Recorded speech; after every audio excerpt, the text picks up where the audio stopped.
Hello. അമ്പലത്തിലെ ഊണിനൊരു പ്രത്യേക രുചിയാല്ലേ. ആര് വിളിച്ചാലും അമ്പലത്തിലെ ഊണ് കഴിക്കാനായിട്ട് ഞങ്ങൾ പോകും ട്ടോ, ഞാനും ശിവവും. അപ്പോൾ കാർത്തിക കുറച്ച് ദിവസം മുമ്പ് വിളിച്ചിട്ട് പറഞ്ഞു അമ്പലത്തിൽ ഊണുണ്ട്, അവരുടെ വകയ്ക്കാണ്, അപ്പോൾ എന്തായാലും വരണമെന്ന്. ഞാൻ പറഞ്ഞു എന്തായാലും വന്നിരിക്കും, കാരണം ആ ഊണ് കഴിക്കാൻ ഒരു പ്രത്യേക രുചിയല്ലേ. അങ്ങനെ ഞങ്ങൾ അവിടെ ചെന്നപ്പോഴേക്കും എല്ലാവരും ഉണ്ടായിരുന്നു. കാർത്തിക് ഉണ്ടല്ലോ, സൂര്യയുടെ കസിനാണ്. ഞങ്ങൾ ആദ്യമായിട്ട് കണ്ടുമുട്ടുന്നത് PTA വേണ്ടിയിട്ടാണ്. അപ്പോൾ PTA കാരണം ഒരുപാട് ഗുണങ്ങൾ ഉണ്ടായിട്ടുണ്ട്. അതാണ് ഈ ശിവുവിൻ്റെ കുറേ ഫ്രണ്ട്സും എനിക്ക് കിട്ടിയ ഈ കുറേ ഫ്രണ്ട്സും. അപ്പോൾ അമ്പലത്തിൽ നിന്ന് ഇറങ്ങാനായിട്ട് നിന്നപ്പോഴാണ് നല്ല മഴ. പിന്നെ കളിയുടെ പൂരമായി. ഇവരാരും പിന്നെ വീട്ടിലേക്ക് പോകാനായിട്ട് റെഡിയല്ല. എല്ലാവരും കൂടി കളി തുടങ്ങി. പിള്ളേർ മാത്രമല്ല കേട്ടോ, അപ്പൂപ്പന്മാരും അമ്മൂമ്മമാരും ഭയങ്കര ഫോമിലായിരുന്നു.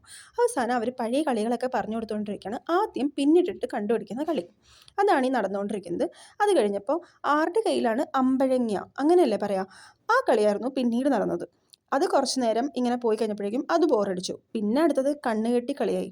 അതിങ്ങനെ തുടർന്ന് പോയിക്കൊണ്ടിരിക്കുക. ഇതൊരിക്കലും തീരില്ല എന്ന് മനസ്സിലായതുകൊണ്ട് ഞങ്ങൾ നിന്നിട്ട് കുറേ നേരം അങ്ങനെ സംസാരിച്ചു. അതെല്ലാം അങ്ങനെ 2 മണിക്കൂർ കഴിഞ്ഞപ്പോഴാണ് വീട്ടിലേക്ക് പോയത്. എൻ്റെ ഈ വീഡിയോസൊക്കെ നിങ്ങൾക്ക് ഇഷ്ടപ്പെടാറുണ്ടോ? ഉണ്ടെങ്കിൽ ഒന്ന് ലൈക്ക് ചെയ്തേക്കണേ. അപ്പോൾ അത്രേ ഉള്ളൂ. Bye bye.